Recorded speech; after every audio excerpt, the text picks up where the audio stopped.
Cuando me estaba preparando para una cirugía de emergencia, el médico llamó a mi hijo y a mi nuera. Esperaba escuchar pasos corriendo por el pasillo, una voz temblorosa preguntando por mí, cualquier señal de que todavía significaba algo para ellos. Pero no llegaron. En vez de eso, mi teléfono vibró sobre la camilla y leí un mensaje que me dejó sin aire. Perdón, no podemos ir. Ya basta con la vieja molesta. Minutos después, vi una foto suya en el cine sonriendo con una caja de palomitas. Yo conectada a sueros y máquinas luchando por respirar. Ellos riendo. Después de eso, tomé una decisión. Una semana más tarde, escuché golpes en la puerta. Y todo cambió. Las luces del pasillo del hospital eran demasiado blancas, demasiado frías. Zumbaban sobre mí como insectos enojados mientras me empujaban lentamente en una camilla estrecha que chirriaba cada vez que pasaba por una rajadura del piso. El olor a desinfectante me quemaba en la nariz y el sonido constante del monitor a mi lado marcaba un ritmo inquietante bip, bip, bip. Cada sonido era un recordatorio de que algo dentro de mí estaba fallando. «Respire profundo, señora», me dijo la enfermera con una voz suave. «Ya casi llegamos al quirófano». Asentí, pero el dolor en mi abdomen me atravesaba como una navaja. Sentía que algo explotaba por dentro. La doctora ya me había explicado que era una obstrucción grave y que necesitaba una cirugía inmediata. «No podemos esperar», había dicho mirándome directo a los ojos. Yo tenía miedo, mucho miedo, pero también estaba extrañamente calmada. Tal vez porque en ese momento, más que miedo a morir, tenía miedo a morir sola. «¿A quién llamamos en caso de emergencia, señora?», me había preguntado un residente unos minutos antes. Dije el nombre de mi hijo mayor Javier, el único que tenía. Le di su número de memoria con la esperanza de que esa vez sí contestara, de que por una vez dejara todo para venir a verme. Después de todo, yo era su madre. Yo le había dado la vida. Yo lo había cuidado cuando tuvo fiebre, cuando se cayó de la bicicleta, cuando lo rechazaron en su primer trabajo. Yo estuve ahí siempre. Mientras me colocaban el suero, vi cómo el residente marcaba el número y hablaba en voz baja de espaldas a mí. No escuché lo que decía exactamente, pero vi cómo su ceño se fruncía ligeramente. Luego colgó, volvió a marcar y después de unos segundos negó con la cabeza. «No contestan», murmuró más para sí mismo que para mí. Quise decir algo, pero en ese instante mi celular vibró sobre la mesita metálica. Mis manos temblaban cuando lo tomé. Primero fue un mensaje de voz que no abrí de inmediato, y luego un mensaje de texto. Era de mi nuera Paola. «No vamos a ir. Basta con la vieja molesta. Siempre es lo mismo contigo. Tenemos otras cosas que hacer». Sentí que el corazón se me detenía, no solo por el dolor físico, sino por algo mucho más profundo. La vieja molesta. Así me veía, así me llamaban. No mamá, no suegra, no señora. Solo una vieja molesta que estorbaba en su vida perfecta. Tragué saliva con dificultad y sin saber por qué abrí las redes sociales. Quizás por masoquismo, quizás porque mi mente aún se negaba a creer lo evidente. La pantalla se cargó lentamente y ahí estaban. Javier y Paola en el cine abrazados, posando frente a un cartel enorme de la película de moda. En la mano, una caja gigantesca de palomitas. Sus sonrisas eran amplias, despreocupadas, felices. La hora de la publicación hacía apenas 8 minutos. En la descripción, Paola había escrito: «Al fin una noche, sin dramas innecesarios. La vida es corta, disfrútenla con quien sí lo merece». Me quedé mirando la foto, por lo que pareció una eternidad. Escuché a la enfermera a lo lejos decir mi nombre, preguntarme si me sentía bien, pero todo se volvió un ruido distante, como si estuviera debajo del agua. Lo único que podía ver eran esas palabras sin dramas innecesarios. Yo conectada a una vía intravenosa, esperando entrar a una cirugía riesgosa, convertida en un drama innecesario. No lloré. Eso fue lo más extraño de todo. No salió ni una sola lágrima. En cambio, algo dentro de mí se endureció como una puerta que se cierra con llave después de haber sido golpeada demasiadas veces. Pensé en la casa donde ellos vivían. Mi casa. Pensé en los recibos que yo había pagado durante años. Pensé en todas las veces que callé para no causar problemas. Y en ese momento, acostada en una camilla fría de hospital, comprendí algo que nunca nadie me había dicho. Seguir permitiendo que me trataran así también era una forma de ayudar a que siguiera ocurriendo. Señora, vamos a administrarle la anestesia, anunció el anestesiólogo desde arriba de mi cabeza. El mundo comenzó a hacerse borroso. Las luces del techo se desdibujaron como si se derritieran y mis pensamientos se volvieron lentos, pesados. Pero antes de quedarme completamente dormida, hice una promesa silenciosa. Si salgo viva de esta cirugía, voy a cambiarlo todo. No volveré a ser la vieja molesta. No volveré a ser invisible en mi propia vida. No sabía exactamente cómo ni cuándo, pero lo sabía con absoluta claridad. Y una semana después, cuando regresé a casa, aún débil, con los puntos frescos y el cuerpo adolorido, escuché golpes fuertes en la puerta. Los primeros golpes en la puerta resonaron como si alguien estuviera tratando de derribarla. No eran golpes suaves ni cuidadosos. Eran secos, desesperados, cargados de impaciencia y enojo.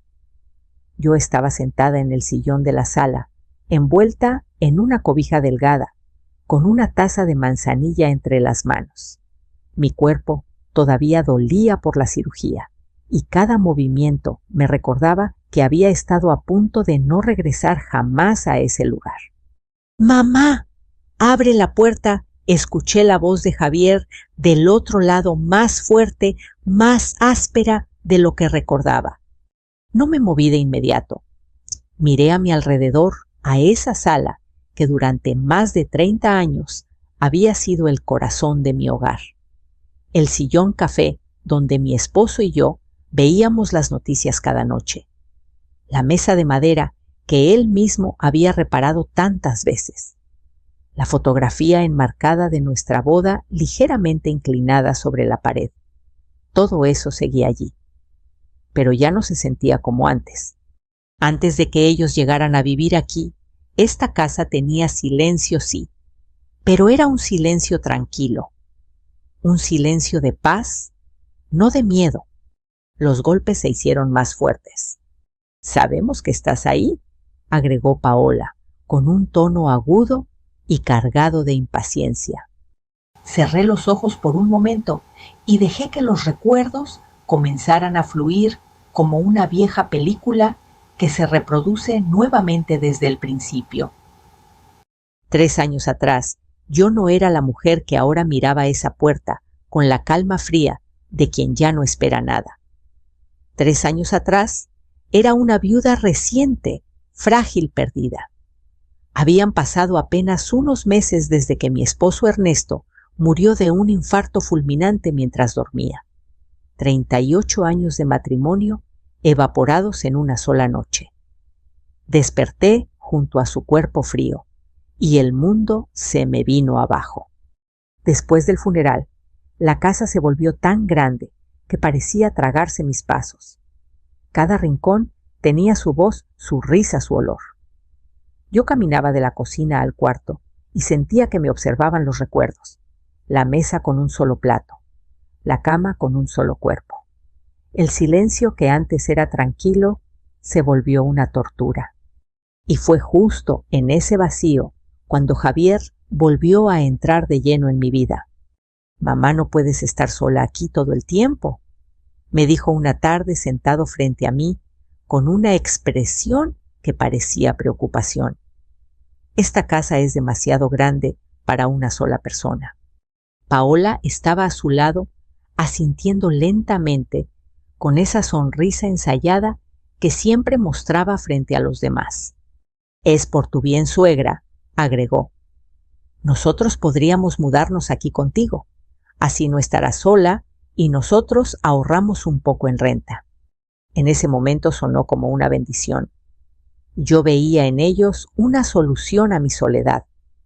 Pensé que tal vez la vida me estaba dando una segunda oportunidad de sentirme acompañada, de volver a escuchar risas en esa casa. Solo sería algo temporal, aclaró Javier, hasta que podamos reunir para un enganche y comprar nuestra propia casa. Temporal. Esa palabra me tranquilizó.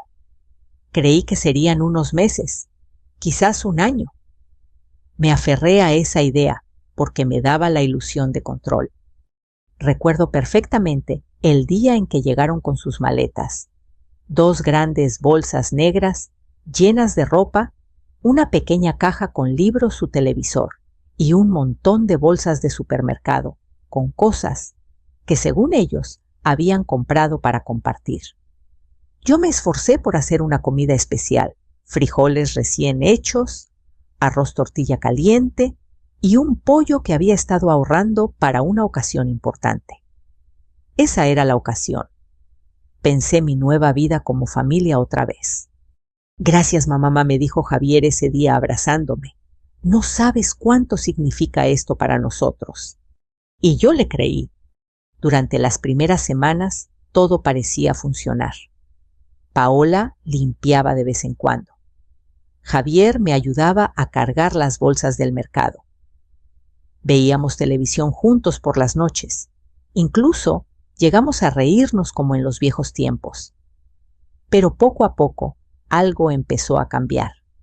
Las comidas comenzaron a ser cada vez más rápidas, más simples, más frías. Paola empezó a encerrarse con el celular en la recámara, que antes era la de invitados. Javier salía temprano y llegaba tarde con el pretexto del trabajo. Cuando yo intentaba contarles algo, cualquier cosa, una historia de Ernesto, una anécdota del pasado, Paola suspiraba con fastidio. Ay, suegra, usted siempre vive en el pasado, decía. Ya superé eso. Después vinieron los comentarios más directos. ¿Tiene que ver sus novelas a todo volumen?, me preguntaba Javier cuando yo encendía la televisión. ¿Otra vez va a invitar a sus amigas? Esta ya también es nuestra casa, añadía Paola. Esta ya también es nuestra casa. Esa frase fue la primera puñalada invisible. Yo empecé a sentirme como una invitada incómoda en mi propio hogar. Dejé de traer gente, dejé de hablar demasiado, dejé de usar ciertos espacios. Me movía casi en silencio para no molestar.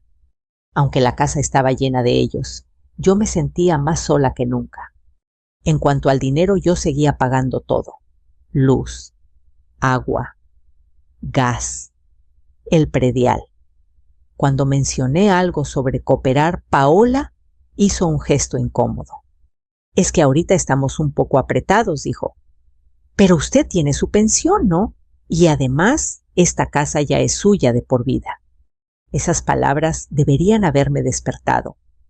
Pero en ese momento yo todavía era la madre que prefería sacrificarse antes que generar un conflicto con su hijo. Así que callé. Otra vez. Y mientras afuera los golpes en la puerta seguían resonando, entendí que todo había comenzado ese día. El día en que abrí esta puerta pensando que estaba invitando a mi familia, sin saber que poco a poco estaba entregando mi lugar en el mundo.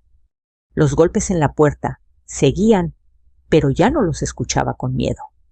Ahora eran apenas un eco lejano, mientras mi mente regresaba paso a paso a todos los momentos que me habían llevado hasta aquí. Cada recuerdo aparecía con más claridad, como si alguien hubiera encendido por fin una luz que llevaba apagada durante años. Después de que Javier y Paola se instalaron completamente en la casa, mi vida comenzó a reducirse en silencio. Sin darme cuenta, dejé de ser la dueña para convertirme en una sombra. Caminaba con cuidado para no hacer ruido. Evitaba encender la televisión por la noche. Incluso empecé a comer más temprano para no estorbar cuando ellos querían ver una película o recibir visitas. Al principio, cada pequeño desprecio venía envuelto en algo que parecía una broma. «Ay, suegra, usted es muy sensible». «Relájese solo, estamos bromeando». Ya sabe que lo decimos con cariño. Pero yo escuchaba el tono. No había cariño en esas palabras, solo había fastidio. Una noche, mientras lavaba los platos después de la cena, escuché que hablaban en la cocina creyendo que yo no estaba cerca. «Neta, tu mamá ya me harta», dijo Paola en voz baja pero clara. «Todo le duele todo, le molesta, todo quiere. Es una vieja molesta». Sentí que el mundo se detenía. «Pues, es mi mamá», respondió Javier sin convicción. «Sí, pero ya no es lo que era. Necesita entender que ya estorba», remató ella. Me quedé inmóvil con las manos dentro del agua jabonosa fría. No hice ningún ruido. No dije nada. Solo me quedé ahí, tragando el nudo que se me formó en la garganta. Ese día entendí que no se trataba de un mal momento, ni de estrés, ni de problemas de pareja. Se trataba de cómo realmente me veían como un estorbo. A partir de entonces, la palabra vieja empezó a aparecer más seguido, a veces disfrazada de chiste, a veces dicha con desprecio, a veces lanzada como una daga directa. «Cuidado, no hagas enojar a la vieja molesta», escuché que Paola le dijo una vez a una amiga riendo. Todas rieron, y yo también sonreí por fuera, porque eso era lo que había aprendido a hacer para sobrevivir. Sonreír, fingir que no dolía, fingir que todo estaba bien. Pero mi cuerpo no sabía fingir tan bien como yo. Comencé a enfermarme con más frecuencia, dolores de cabeza, constantes, un malestar en el estómago, que no se iba a presión en el pecho, que aparecía cuando escuchaba discutir a Javier y Paola. Las noches se volvieron interminables. Me despertaba a las 3 de la mañana, empapada en sudor, con la sensación de que algo terrible iba a pasar. Aún así no decía nada, porque cada vez que insinuaba que me sentía mal, la respuesta era casi la misma. «Ay, mamá, siempre estás quejándote. Seguro es tu imaginación. Eso les pasa a las personas de tu edad, no exageres». Personas de mi edad, como si mi edad me quitara el derecho a sentir, a preocuparme, a ser escuchada. Una tarde, después de ir sola al centro de salud, porque claro, nadie pudo acompañarme, el doctor me advirtió que algo no estaba bien. «Señora, sus niveles están muy alterados. Usted vive bajo demasiado estrés. ¿Tiene problemas en casa?», preguntó con genuina preocupación. Quise decirle la verdad, quise desahogarme, pero las palabras no salieron. Solo asentí y le dije que estaba cansada, que no había dormido bien. Me recetó medicamentos, me aconsejó descanso, tranquilidad, buena alimentación. Sonreí sin responder. ¿Cómo se suponía que iba a encontrar tranquilidad en una casa donde me sentía invisible? El día que todo empeoró, yo estaba sola en la cocina. Paola había salido con unas amigas y Javier, según él, estaba en el trabajo. Me incliné para recoger un trapo del suelo y de pronto un dolor insoportable me atravesó el abdomen. Sentí un calor intenso seguido de una punzada que me dejó sin aire. «Dios mío», murmuré agarrándome de la mesa para no caer. Intenté caminar hasta el sillón, pero las fuerzas se me fueron de golpe. Terminé sentada en el piso frío de la cocina durante no sé cuánto tiempo, respirando con dificultad viendo cómo el techo daba vueltas sobre mí. Con las últimas fuerzas que me quedaban, marqué el número de Javier. 1 vez, 2 veces, 3 veces. Nada. Después le envié un mensaje. Me siento muy mal. Creo que necesito ir al hospital. Pasaron 10 minutos, 20, 30.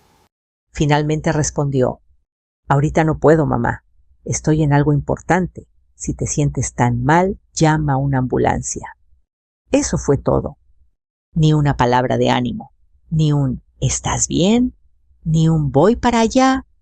Llamé a una vecina, doña Elvira, que a pesar de su propia edad, corrió hasta mi casa en cuanto escuchó mi voz entrecortada.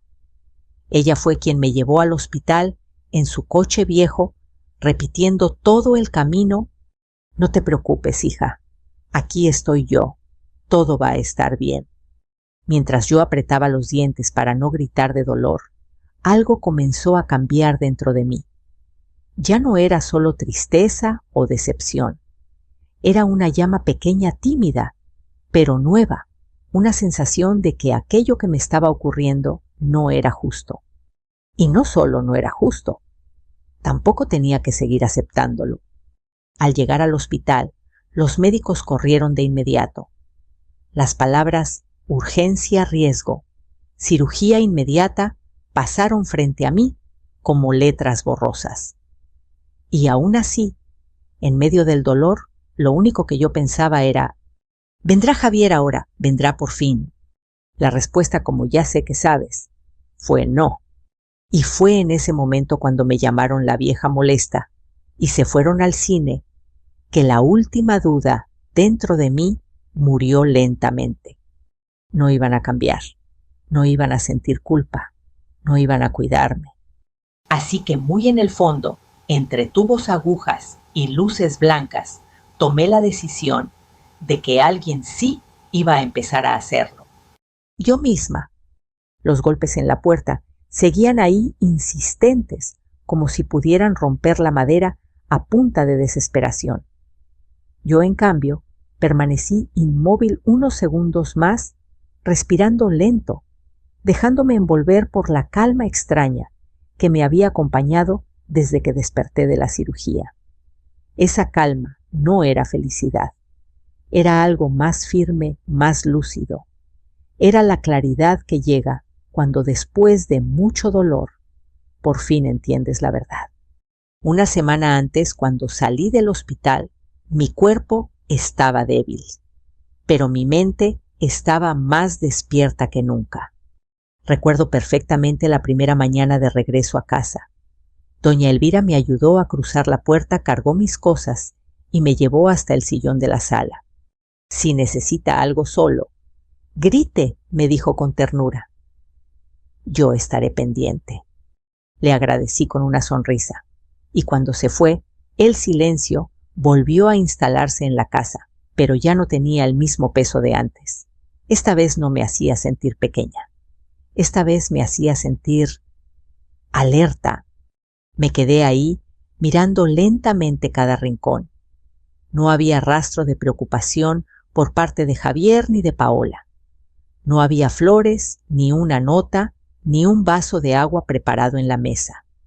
Tan solo las huellas de su paso por la casa, vasos sucios, cojines desacomodados, manchas sobre la mesa. Ni siquiera limpiaron, murmuré para mí misma. Pero extrañamente ya no sentía tristeza. Sentía algo más frío, más claro. Cada marca, cada objeto fuera de lugar era una prueba, una señal silenciosa de lo poco que me valoraban. Ese mismo día, temblando, aún por la debilidad, caminé hasta el cuarto donde guardaba una vieja caja de cartón bajo la cama.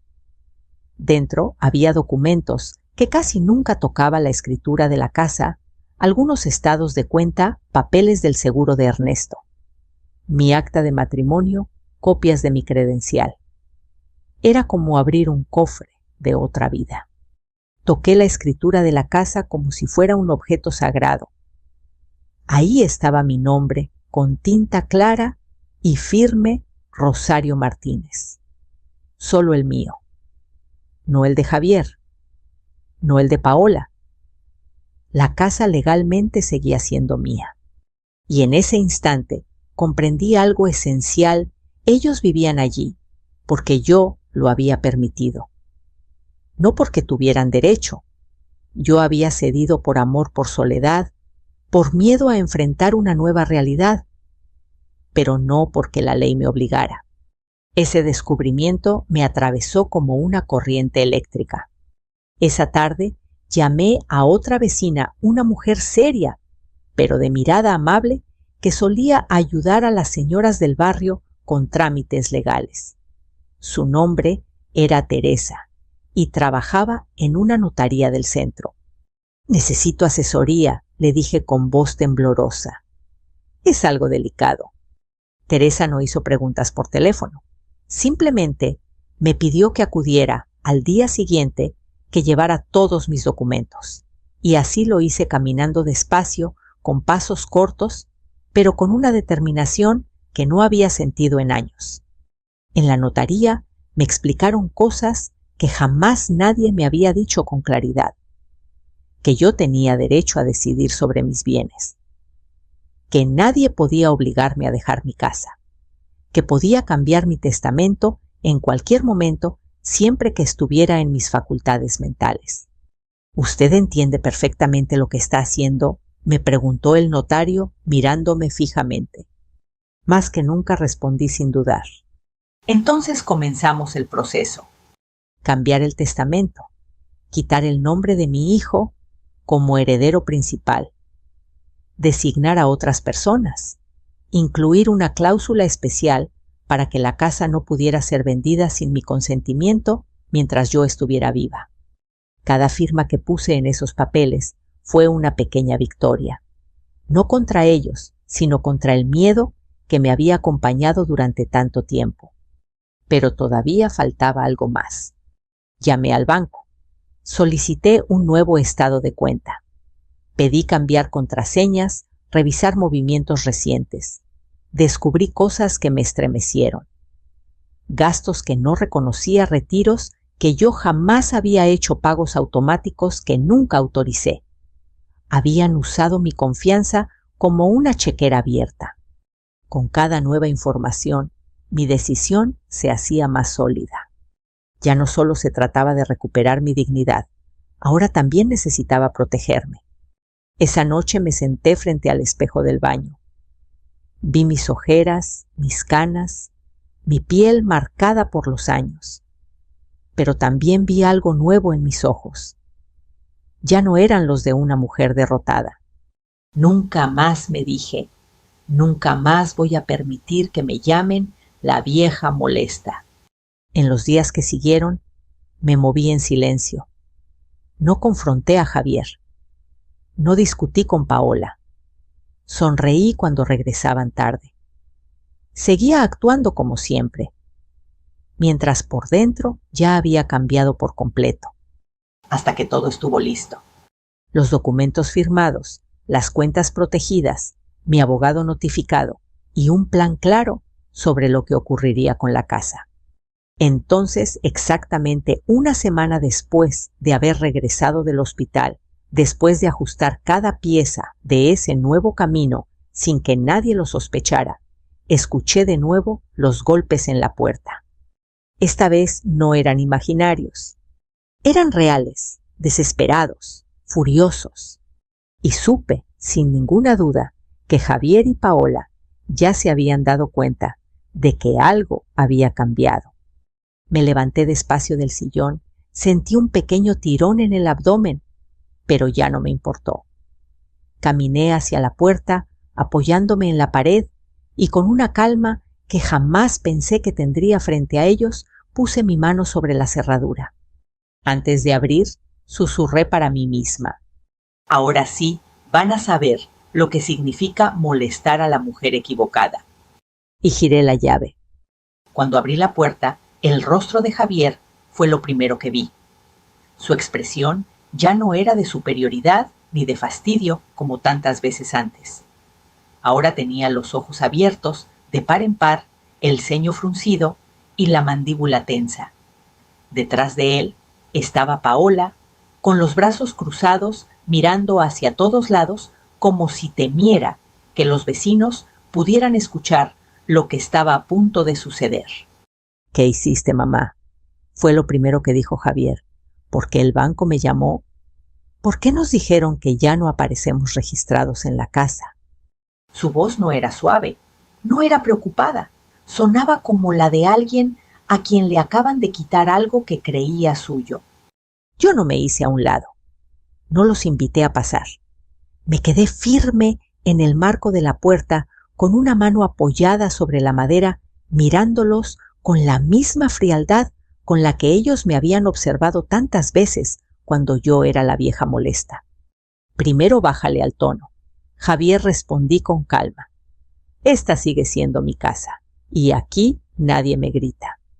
Paola soltó una risa nerviosa. Suegra, no sea dramática. Solo queremos entender qué está pasando.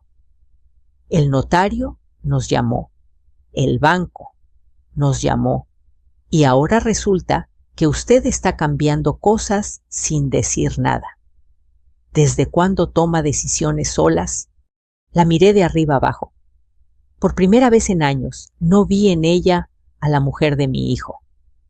Vi a una extraña, una persona que jamás me había respetado. Desde que ustedes me llamaron la vieja molesta y se fueron al cine mientras yo entraba a cirugía de emergencia, dije sin levantar la voz. El silencio cayó sobre la banqueta como una losa. Paola parpadeó varias veces fingiendo confusión. Eso fue una broma, Rosario. Siempre te tomas todo muy a pecho. Sentí un pulso en la sien, una mezcla de rabia y lucidez. ¿Una broma? Pregunté baja, peligrosamente serena. También era broma cuando me dejaron tirada en la cocina con dolor y tuve que llamar a doña Elvira para no morirme sola. O cuando durante meses me hablaron como si yo estorbara en mi propia casa.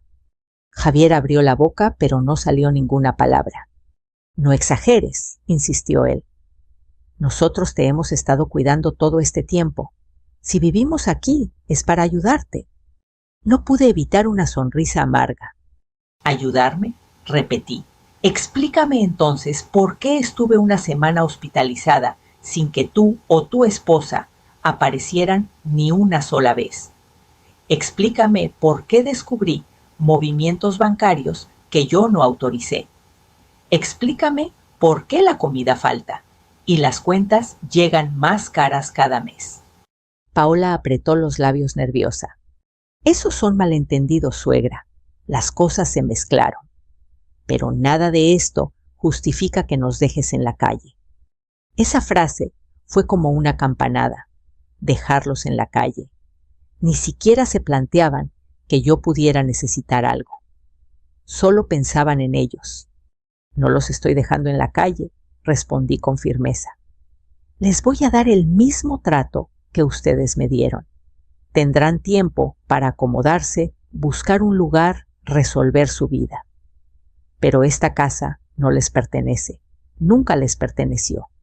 Y ya estoy cansada de que actúen como si fuera suya. Javier dio un paso adelante. Es nuestro hogar, exclamó.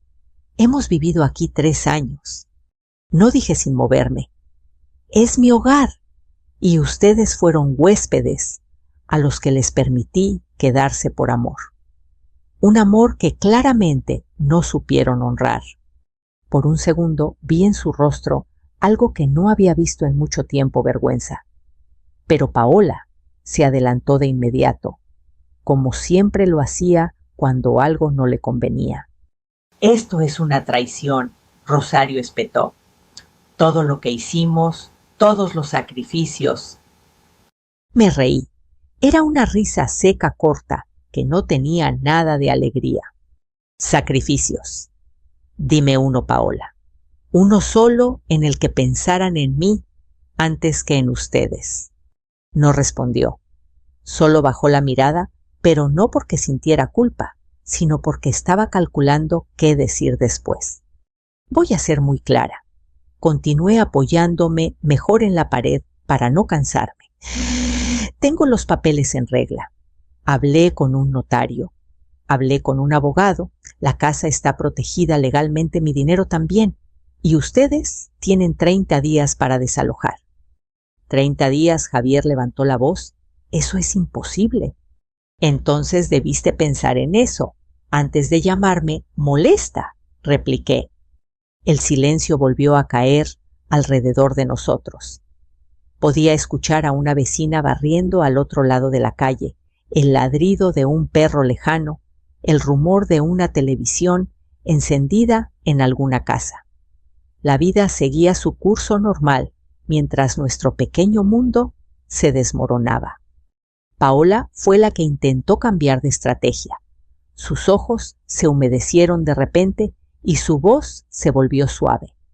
Rosario, no se trata de dinero.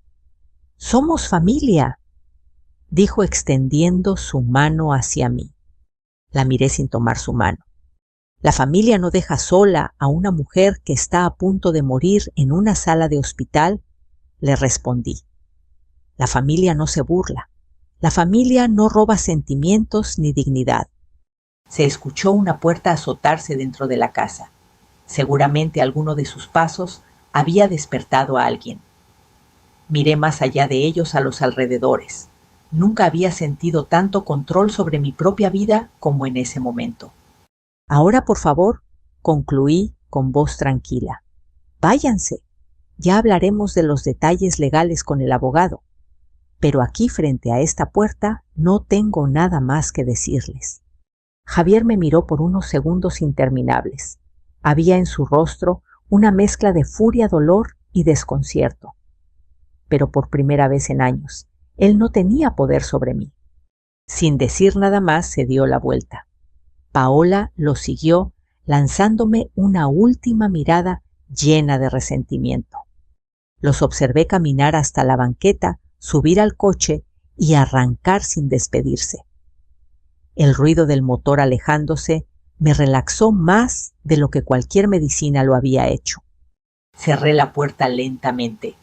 Apoyé mi frente sobre la madera todavía tibia por el sol y respiré hondo.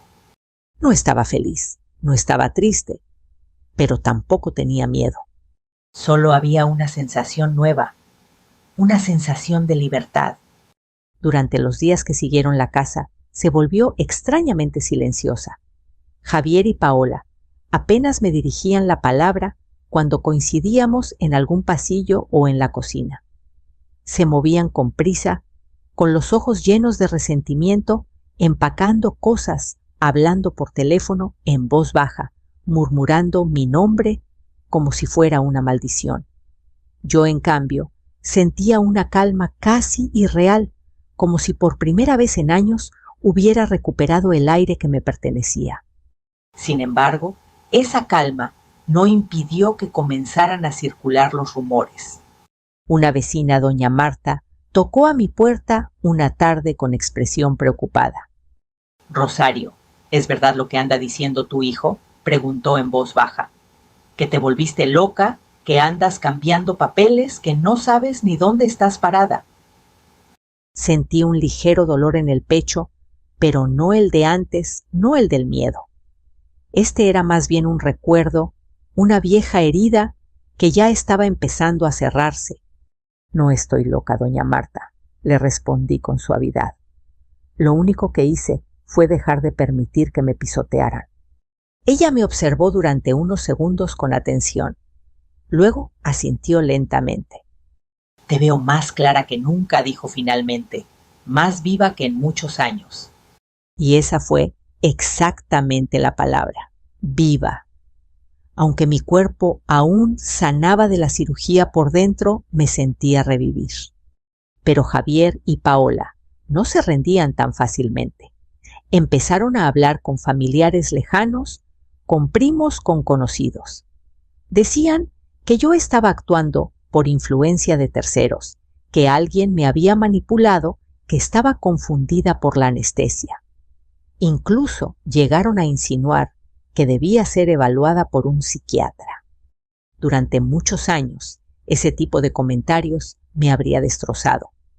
Me habría llenado de culpa, de duda de esa sensación terrible de no saber si estaba haciendo lo correcto. Pero esta vez no. Esta vez sabía exactamente lo que estaba haciendo. Al tercer día, recibí una llamada del abogado que había contratado. Rosario, quiero que sepa que todo está en orden, me informó. Legalmente su hijo y su nuera no tienen ningún derecho sobre la propiedad, y si continúan difamándola, podemos tomar cartas legales también en ese sentido. Colgué el teléfono con una tranquilidad que jamás hubiera imaginado. Yo, una mujer de más de 60 años viuda, callada durante tanto tiempo, estaba ganando una batalla que ni siquiera sabía que podía pelear. Mientras tanto, también empecé a hablar con otras personas que conocían a Javier y Paola. Poco a poco, como piezas de un rompecabezas que empieza a encajar, comenzaron a salir detalles que yo desconocía. No eres la única a la que han tratado. Así me confesó una antigua compañera de trabajo de Paola. Ya ha tenido problemas con gente que la ayuda y luego los deja tirados. Otra vecina me contó que semanas antes de mi cirugía había visto a Javier discutiendo con Paola afuera del banco, hablando sobre problemas de dinero, sobre préstamos, sobre tarjetas. Yo no sabía nada de todo eso. En mi ignorancia, les había dado techo, agua, comida y estabilidad, mientras ellos arrastraban consigo deudas y caos. Una tarde, mientras organizaba algunos papeles en la mesa del comedor, encontré entre mis antiguos documentos una libreta pequeña que casi nunca usaba. Empecé a escribir. Anoté cada detalle que recordaba, fechas, frases, escenas, momentos en los que me sentí humillada, ignorada, desplazada. No para venganza, no para enjuiciarlos ante el mundo, sino para no volver a olvidarme de mi propio valor. Cada palabra que escribía en ese cuaderno era un paso más lejos de la mujer que habían intentado convertir en la vieja molesta. Días después, escuché una conversación que terminó de abrirme los ojos. Javier y Paola, creyendo que yo dormía, hablaban en la sala. Todo salió de control, susurraba él. Si tan solo hubiera sido más cuidadosa. No me culpes, respondió ella tensa. Si tu mamá no fuera tan desconfiada, nada de esto pasaría.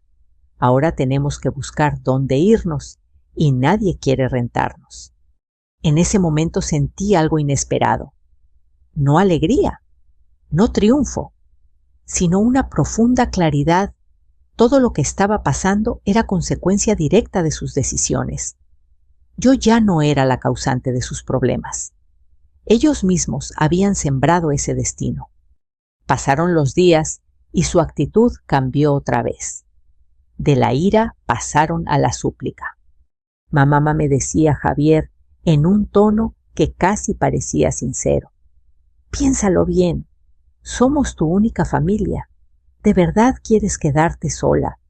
Lo miraba a los ojos, tratando de reconocer en ellos al niño que aprendió a caminar de mis manos, al adolescente que me pedía consejos cuando estaba confundido, al joven que juró que siempre me cuidaría. Pero ese hijo ya no estaba. En su lugar había un hombre adulto que solo pensaba en lo que perdía. No estoy sola, Javier, le respondí con calma. Estoy conmigo misma, y eso, créeme, es compañía suficiente. Su expresión se endurecía de nuevo como si no pudiera entender mis palabras. Los papeles oficiales llegaron una semana después. El aviso de desalojo, los términos finales, la fecha límite para abandonar la propiedad. Todo estaba escrito de forma clara, legal, inapelable. Cuando leyó el documento, Paola rompió en llanto. Nos estás condenando, me dijo con voz temblorosa. Negué suavemente con la cabeza. No, Paola. Sus decisiones fueron las que los llevaron hasta aquí. Yo solo estoy retomando el lugar que nunca debí perder. Esa misma tarde vi cómo comenzaron a empacar de verdad. No solo ropa, sino cuadros pequeños, adornos, cosas que habían adquirido mientras ocupaban la casa. Y por primera vez, desde que se mudaron, fue a mí a quien pidieron permiso para sacar algo. Y yo decidí otorgarlo solo en parte, porque la casa era mía, y también su historia. Mientras los observaba preparar su salida inevitable, sentí algo que jamás creí posible: compasión por ellos, pero sobre todo, respeto por mí misma. La vieja molesta ya no existía. Lo único que quedaba era una mujer despierta. El día en que Javier y Paola se fueron de la casa, no hubo gritos ni escenas dramáticas como las de las telenovelas que tanto me gustaban. No hubo disculpas sinceras, ni abrazos de despedida, ni promesas de cambio. Solo hubo un silencio pesado, lleno de cosas que nunca se dijeron y que en el fondo ya no tenían sentido decir. Los vi cargar las últimas cajas en la cajuela de su coche. Paola evitaba mirarme. Javier me miró apenas un instante antes de subir al asiento del conductor. En sus ojos había algo parecido al orgullo mezclado con dolor, pero ya no era mi responsabilidad descifrarlo ni aliviarlo. Cuando el auto arrancó y dobló la esquina, supe que una etapa de mi vida acababa de cerrarse para siempre. Me quedé de pie frente a la puerta abierta durante un largo momento. El aire fresco de la tarde entraba en la casa moviendo suavemente las cortinas que yo misma había lavado unos días antes. Observé el espacio vacío, libre, silencioso. Y por primera vez en años, ese silencio no me asustó. Me abrazó. Entré a la sala, cerré la puerta detrás de mí y caminé despacio por cada rincón, como si estuviera conociendo de nuevo el lugar donde había pasado la mitad de mi vida. Toqué las paredes, las mesas, las sillas. Era la misma casa, sí, pero ahora se sentía diferente. Ya no estaba cargada de tensión ni de miradas de desprecio. Volvía a ser mía. Esa noche dormí en mi cuarto, no en el pequeño espacio que me había relegado en los últimos años. Extendí las sábanas con cuidado, abrí la ventana para que entrara el aire nocturno y me acosté mirando el techo. Mi cuerpo todavía sentía algunas molestias de la cirugía, pero dentro de mí había una paz que ninguna medicina podía ofrecer. Los días siguientes fueron tranquilos. Empecé a ordenar la casa poco a poco, sin prisas. Regalé algunas cosas, conservé otras. Cambié pequeñas decoraciones, abrí espacios, moví muebles. Cada cambio era también un recordatorio de que ahora mis decisiones no dependían de nadie más. Una tarde, caminé hasta la iglesia del barrio, algo que no hacía desde hacía mucho tiempo. Me senté en una banca de madera, cerré los ojos y agradecí. No solo por estar viva, sino por haber despertado a tiempo, por haber tenido el valor de escuchar esa voz interior que durante años había ignorado. Poco a poco, las personas comenzaron a volver a tocar mi puerta. Amigas que creían que yo ya no quería ver a nadie. Vecinas que me habían extrañado. Parientes que ahora entendían la verdad. Lejos de sentir vergüenza, yo les abría con una sonrisa tranquila, sin dar explicaciones innecesarias. «Te ves distinta», Rosario me dijo una tarde doña Elvira mientras tomábamos café. «Te ves más fuerte». «No más fuerte», le respondí, «solo más mía». Fue entonces cuando tomé la última decisión importante respecto a la casa. No quise venderla ni alquilarla. Tampoco quería que volviera a convertirse en un lugar de dolor silencioso. Así que hablé con una trabajadora social del barrio y ofrecí una de las habitaciones a mujeres mayores que, como yo, habían sido desplazadas por sus propias familias, no para que dependieran de mí, sino para que pudiera ser para ellas un lugar temporal de refugio, de respeto, de voz. La primera en llegar fue Carmen. Tenía 70 años y había sido sacada de su casa por un hijo ingrato. Después llegó Julia viuda sin hijos, que había pasado meses durmiendo en el sillón de una sobrina que la trataba con desprecio. Poco a poco la casa volvió a llenarse, pero esta vez de conversaciones honestas, de risas suaves, de historias compartidas, de comprensión mutua. Cada una tenía su propio dolor, su propia historia de abandono o humillación. Y sin darnos cuenta, nos fuimos convirtiendo en una pequeña familia construida no por la sangre, sino por la dignidad compartida. Una noche, mientras lavábamos los platos juntas, Carmen me miró y dijo: «Sabes, si no fuera por esta casa, yo estaría perdida. Pero aquí me siento persona otra vez». Sentí un nudo en la garganta, pero no de tristeza, sino de profunda gratitud. Yo también le respondí. De Javier supe muy poco al principio. Algunas personas me dijeron que se habían ido a otra ciudad. Otros dijeron que estaban pasando por momentos difíciles. A veces pensaba en él, claro que sí. Sigue siendo mi hijo, aunque haya olvidado serlo conmigo. Pero ya no sentía aquella devastación que me acompañaba antes. Lo recordaba con amor distante, sin permitir que su recuerdo me lastimara. Con el tiempo, incluso, llegó una carta. No tenía remitente claro, pero reconocí su letra de inmediato. «Mamá, no supe valorar quién eras. No supe protegerte como debí. No sé si algún día me perdones, pero quería que supieras que por primera vez entiendo el daño que te hice». La leí en silencio y la guardé en una caja pequeña. No sabía si el perdón debía llegar ni cuándo, pero ya no necesitaba esa respuesta para seguir adelante. El verdadero cierre de mi historia no fue verlo arrepentido. Fue verme a mí misma, un año después, caminando por el mercado, eligiendo frutas, saludando a la gente, respirando hondo, sintiéndome libre, útil, respetada. Ya nadie me llamaba la vieja molesta. Ahora me llamaban Rosario, solo Rosario. Y si algo aprendí de todo este camino es esto: que nadie que te ame de verdad te hará sentir como una carga. Que nadie que te respete te llamará un estorbo.